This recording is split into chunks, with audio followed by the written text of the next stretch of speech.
Hello children, welcome to let's learn primary basics. प्यारे बच्चों, आज इस वीडियो में हम हिंदू पंचांग के अनुसार हिंदी के महीनों के नामों के बारे में जानेंगे। आप सभी इंग्लिश के महीनों के नाम जैसे जनवरी, फरवरी, मार्च, अप्रैल ये सब तो आप सभी जानते हैं, लेकिन हिंदू पंचांग के अनुसार आप हिंदी के महीनों के नामों को नहीं जानते होंगे।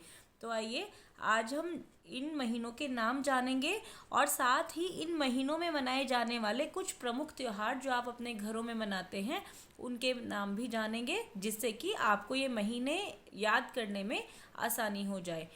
हिंदू कैलेंडर का पहला महीना होता है चैत्र, जो मार्च अप्रैल में आता है। कहा जाता है कि ब्रह्मा जी ने इसी महीने में, चैत्र महीने में सृष्टि की रचना की थी, इसीलिए चैत्र महीने को पहले महीने का दर्जा दिया गया है। ऐसा धार्मिक मान्यताओं के अनुसार माना जाता है। यहाँ मैं एक बात बता दूँ, हर महीने के 2 पक्ष होते हैं जो 15-15 दिन के होते हैं। एक होता है कृष्ण पक्ष, जब चांद घटता है और अमावस्या आती है। दूसरा होता है शुक्ल पक्ष, जब चांद बढ़ता है और पूर्णिमा आती है और आसमान में हमें पूरा गोल चांद नज़र आता है। चैत्र महीने का जो शुक्ल पक्ष है उसका जो पहला दिन होता है, यानी प्रतिपदा होती है, पहला दिन होता है, उस दिन नववर्ष मनाया जाता है, हिंदू नववर्ष। इंग्लिश नववर्ष हम सभी जानते हैं, हैप्पी न्यू ईयर हम सभी जनवरी में करते हैं, लेकिन हिंदू पंचांग के अनुसार चैत्र महीने के शुक्ल पक्ष की पहली तिथि को नववर्ष मनाया जाता है और इसी दिन चैत्र नवरात्रों की भी स्थापना होती है और हम 9 दिन माता रानी की पूजा करते हैं। इसी दिन गुड़ी पड़वा भी मनाया जाता है नववर्ष के दिन। और चैत्र महीने में आने वाले कुछ प्रमुख त्योहार होते हैं रामनवमी, हनुमान जयंती। अगर हम महीनों के साथ उनके त्योहारों के नाम जानेंगे तो हमें महीनों के नाम याद करने बहुत आसान हो जाएंगे। हिंदू पंचांग का जो दूसरा महीना होता है वो होता है बैसाख का महीना, जो अप्रैल और मई में आता है। और बैसाख के महीने के कुछ प्रमुख त्योहार होते हैं अक्षय तृतीया और बुद्ध पूर्णिमा। तीसरा महीना हिंदू पंचांग का होता है ज्येष्ठ महीना, और बहुत गर्मी होती है इस महीने में, और ये मई जून में मनाया जाता है। और गर्मी होने के कारण इस माह में, ज्येष्ठ माह में निर्जला एकादशी मनाई जाती है, जब हम देखते हैं हमारे आसपास बहुत सारी जगहों पर ठंडा पानी, शरबत पिलाया जाता है और भंडारे लगाए जाते हैं।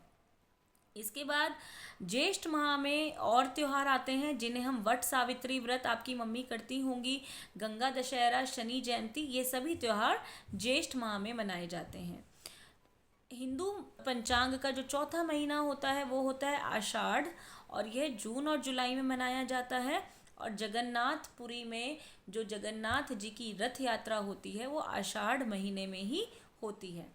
इसके बाद 5वां महीना है हिंदू नववर्ष का, जिसे हम श्रावण के नाम से जानते हैं और उसे सावन भी बोलते हैं। श्रावण मास, श्रावण का महीना जुलाई अगस्त में आता है, और श्रावण के महीने में बहुत सारे त्यौहार होते हैं जैसे हरियाली तीज, नाग पंचमी, रक्षाबंधन और सावन शिवरात्रि, जब सब कांवड़ लेके आते हैं। अपने आसपास आप देखते होंगे हरिद्वार से लोग कांवड़ भर भर के लाते हैं और शिव जी पे जल चढ़ाते हैं। तो ये होता है श्रावण महीने में। हिंदू पंचांग का जो छठा महीना होता है वो होता है भाद्रपद, जिसे हम भादों के नाम से भी जानते हैं। और भाद्रपद जो महीना होता है वो अगस्त सितंबर के बीच पड़ता है। और भाद्रपद में जो खास त्यौहार मनाया जाता है वो है कृष्ण जन्माष्टमी, गणेश चतुर्थी, राधाष्टमी।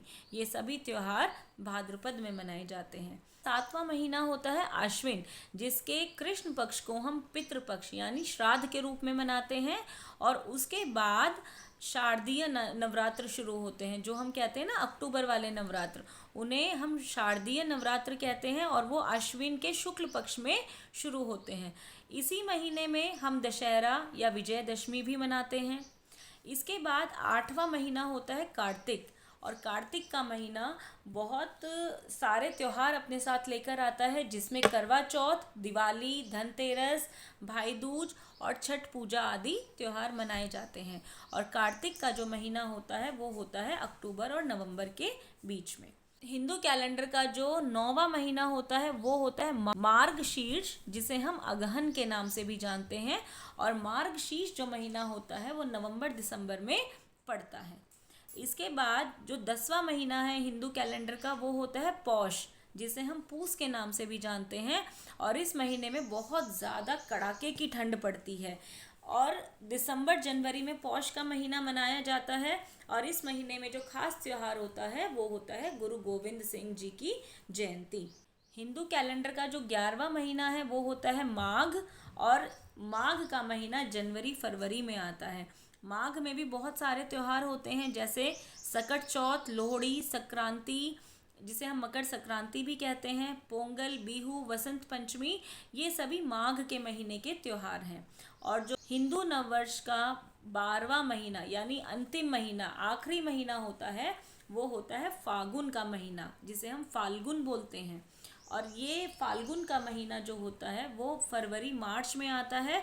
और फाल्गुन में सबका प्रिय होली त्यौहार मनाया जाता है और साथ ही महाशिवरात्रि भी मनाया जाता है।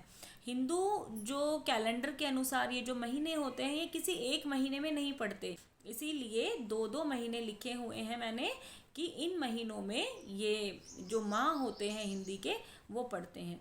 अब आप जान गए होंगे कि हिंदुओं के जो त्यौहार होते हैं वो किस तरीके से बार बार बदलते हैं। दिवाली कभी भी एक डेट को नहीं आती, हिंदू कैलेंडर के महीनों के अनुसार अपने जो दिन हैं वो बदलती रहती है।